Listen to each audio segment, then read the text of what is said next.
All right, welcome to a Who We Are podcast, special edition. I've been talking about doing some projects and sharing my work.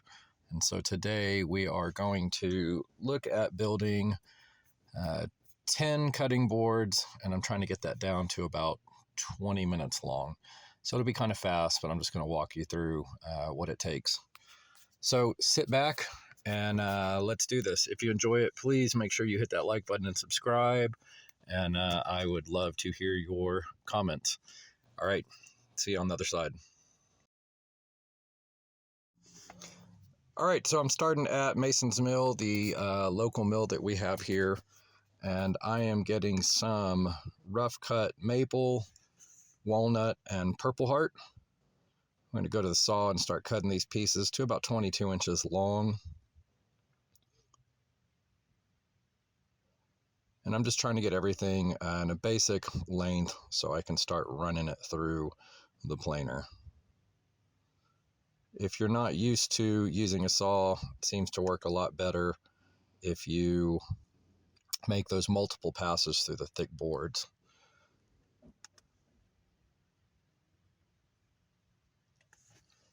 So I've got all my wood stacked up, and we're going to try to get that wood over to the planer.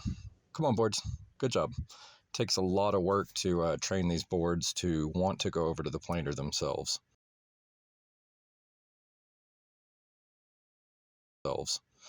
Turn on the old dust collector, turn on the planer, bloop, and here we go. No! Sometimes they get depressed and try to jump off, but their work is not done here. All right, let's run this purple heart through the planer. If you've never seen purple heart, I believe it's from Ecuador. It's basically like a mahogany, but from Ecuador.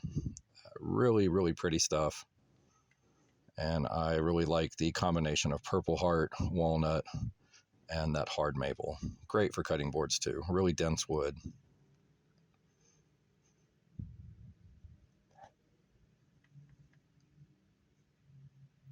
So here we're just running all of this stuff through the planer over and over and over again. I started out with 5/4, which is 1 1/4 inches, and I'm just trying to get down to about 1 inch.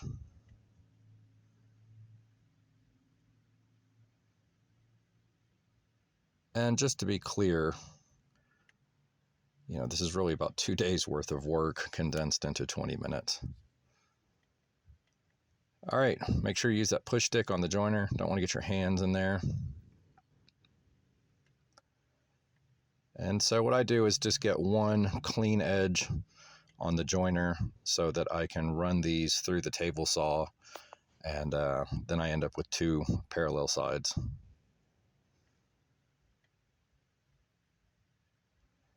Always make sure that fence is square. It will really mess up your cutting board. You'll end up with a frowny face or a smiley face cutting board. This is something that I try to preach to my students. So let's get back to it.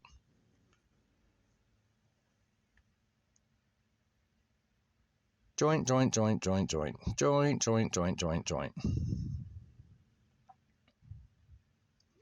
There is something therapeutic, though, about taking parts of a tree and making something and then seeing people use that.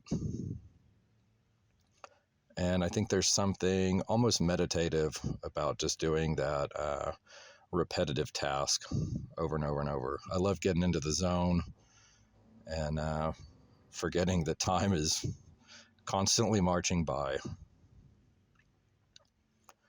I always try to remind myself that I need to do one thing at a time, and I need to do that one thing well and not worry about the other steps involved.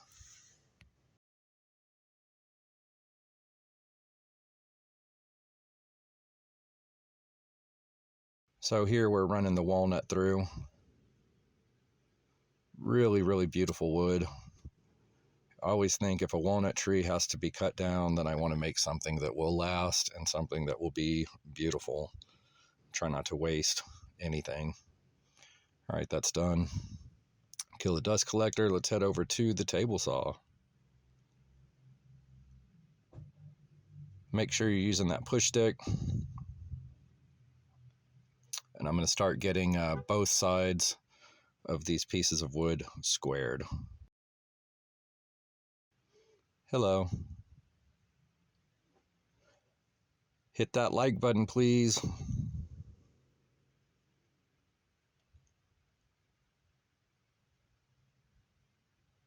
Again, lots of repetitive cuts, but that's how you get good at things. And even though I'm using a saw stop table saw, I still try to be super respectful of this tool. This is one of the most dangerous tools there is in a shop. Certainly the most dangerous tool there is in a wood shop. Using that push stick just keeps your hand about 6 inches away, and in the event of a kickback or a mishap, it gives you a split second. Just get your finger out of that blade.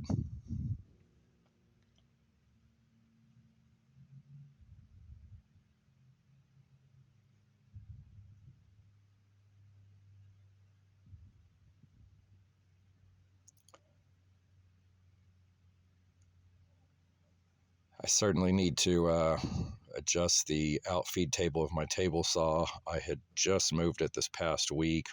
It's not level, so you'll see I keep getting hung up there. I'm afraid I'm a little too much in the zone to fix it at this moment. Another thing probably a lot of people are going to notice is I do not have a riving knife in. A lot of times when I'm making these cutting boards, and this isn't an excuse, it's just too hard to get a push stick through on those really thin slices. But I should have a riving knife at the bare minimum. So if you're new to using a table saw, that riving knife is your best friend, also called a splitter, and it really does prevent a lot of kickbacks.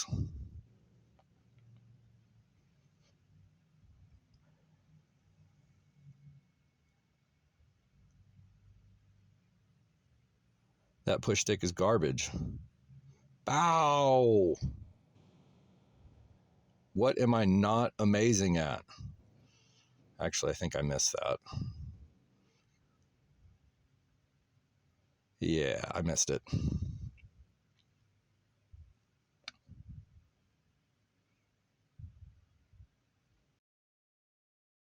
I keep about 20 of these push sticks around, just made out of MDF. If you don't have one, just make one. Great thing is you can cut through them a whole bunch of times, and when they get old, throw them away and grab a new one.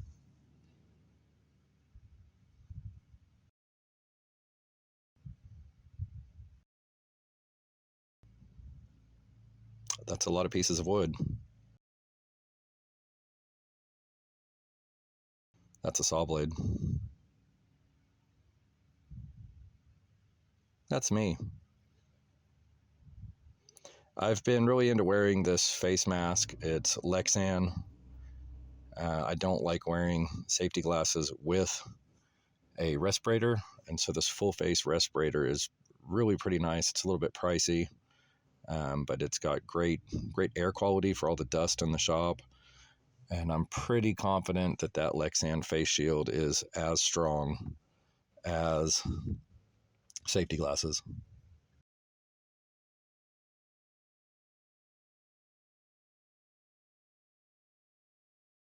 Make sure you hit that like button, please.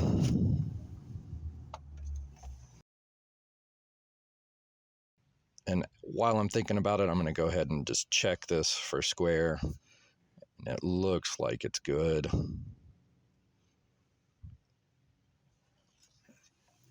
Now, this isn't the best square in the world. It's from Amazon, made in China, but it's better than using a speed square. And the little combination squares I have in the shop tend to get really beat up. So I just keep this specifically for the table saw, and I have one specifically for the jointer. All right, so we're back at it. That looks good. Need to lower that blade just a little bit. I am not using a push stick right here, but it's hard to tell from the side. I've got plenty of clearance to keep my fingers away. Those pieces are about 9 inches wide. There you go, you can see that. And that piece was cracked I did take a gamble running that through the planer, but it survived. Just going to trim that up. Hate wasting anything. All right, so let's look at the design we're going to do here. I know this is going kind of fast. But what I'm trying to do is just measure the length and the width of the cutting board, especially based on where the small strips are along the long axis, and then match that to the counter axis. I guess that would be the X axis. So that way it's symmetrical. All right, I've got my measurements. I'm going to set that up.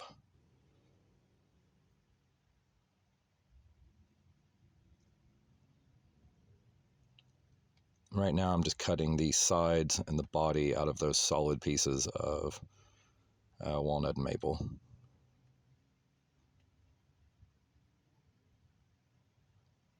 You know, it's funny, if you do something about 20,000 times, you get pretty decent at it.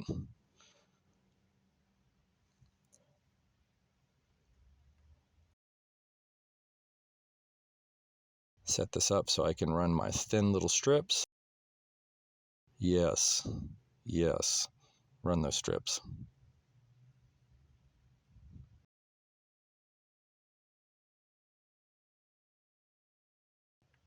And remember, you're watching this at about 800% speed. Never, ever, ever hurry through anything. In reality, I am being careful. I'm paying attention to what I'm doing. Whenever I'm using the table saw, I always think how much I like my fingers and how I enjoy them being attached to my hand. I don't want to change that setup. It's worked good for the past 45 years.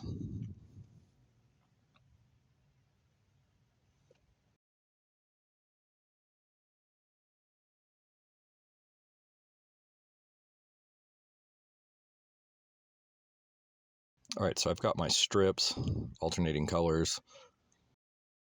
And right here, I'm going to talk about this, but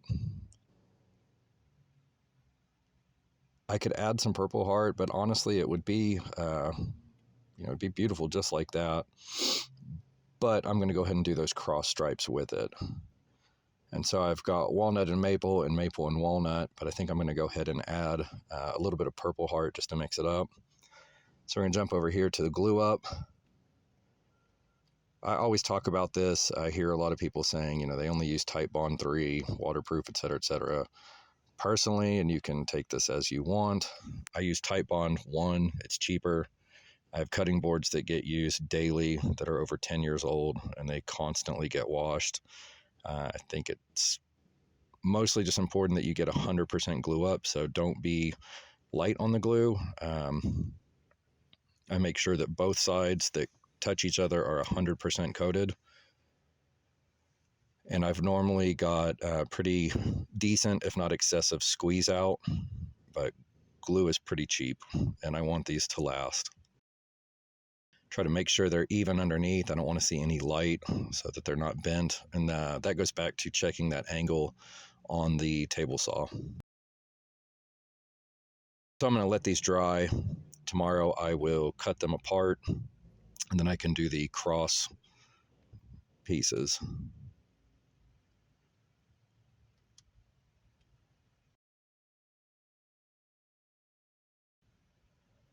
Clamp, clamp, clamp, glue, glue, glue. Clamp, clamp, clamp, glue, glue, glue.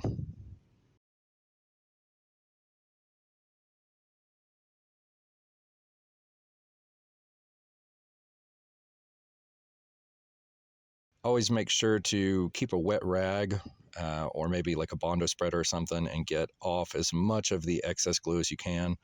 It really tears up the teeth on the planer, and it will save you the work from having to chisel all that dried off glue. So let's head over the planer and clean these up.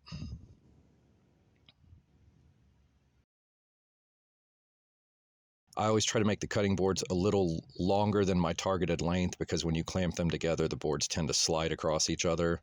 That way, after I plane them, I can run them through the table saw and square the sides up and still end up with my target length. So you can see those pieces sticking out on the right, how they're a little long, and that's okay. We're going to fix that right now. I'm going to use my crosscut slide. Again, if you're new to this, don't ever use a crosscut slide in conjunction with the fence. You can use a little piece of scrap wood to do a standoff if you're aiming for a repetitive cut, which I am not. But if you are using both of them together, it's a great way to get a kickback.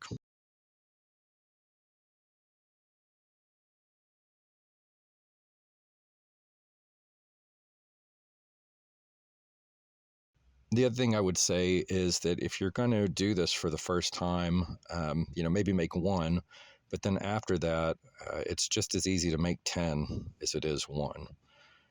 And it's great practice and it's therapeutic. Just be careful. Watch those hands. And then you'll notice as I'm cutting the sides of those, when I flip them, I'm doing so in a direction that keeps the one face against the back of the crosscut slide, and that way I can ensure that both sides are square. And what I'm doing right here is running a channel because I do not have a dado blade, but I'm going to put Purple Heart edge banding along this solid walnut cutting board. I cut some strips. I just leave them long because I'm going to go ahead and cut that with the table saw after it dries. And I really like this piece of solid walnut, but there's just something about a solid chunk of wood as a cutting board that just seems like cheating.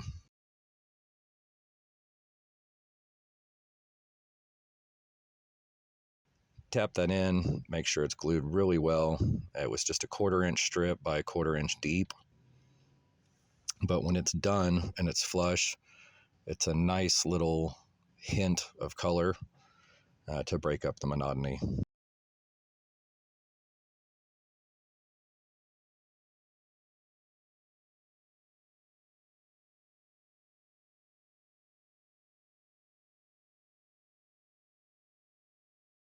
Clamp, clamp, clamp, glue, glue, glue. All right, so finally we're getting into these cross-cut pieces. Again, you can see what I did is I just made a cutting board with two different colored pieces on the sides.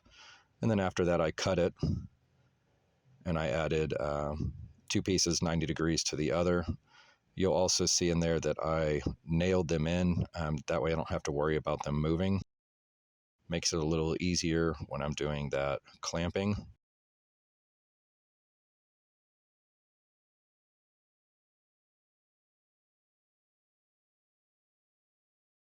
Tamp that down, make sure it's nice and flat. I don't want any bows in it. Let's go to the second one.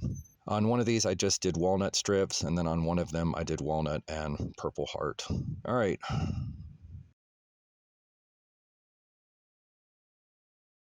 I'm going to go over here and use Mastercam to make a file for the CNC. So I got my file done. Change the bit on this router. I realize not everybody has access to this, but they do make some desktop ones that are pretty slick and pretty cheap. So if that's something you're interested in, I would highly recommend getting into that. I'm basically self-taught, so whatever I'm doing wrong, try to be patient with me. But I'm going to set the 0 axis for the center of the board because that's how I designed the file.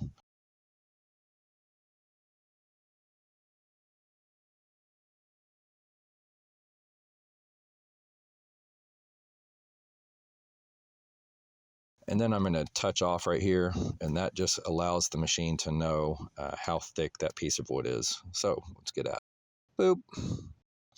So what that's doing is just telling the machine that the surface of the wood is 375 thousandths below where it touched off.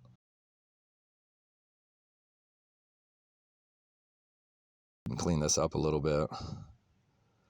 Go to M to start.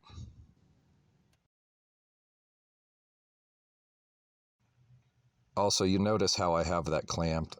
Not my favorite way to do things. And I can certainly and should certainly come up with a better solution, but I did test out the X and Y axis limits to make sure nothing hit. In all honesty, it was slightly touching that Lexan screen, but it didn't affect it. So just, be careful if you're doing something like that and you're new to it. Crashing the machine, not fun.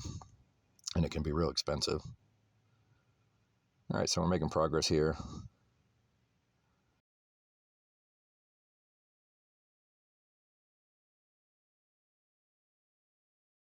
This took a while because I'm using an 1/8 inch bit. I could have done the bulk of it with a 1/4, but I didn't. So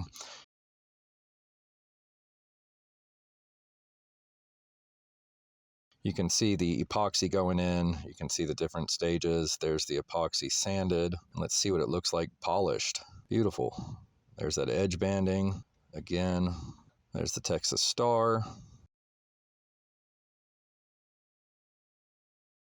So I was really satisfied with the way these came out. I hope you enjoyed this video. Please make sure you leave comments, hit that like button, and hit that subscribe button.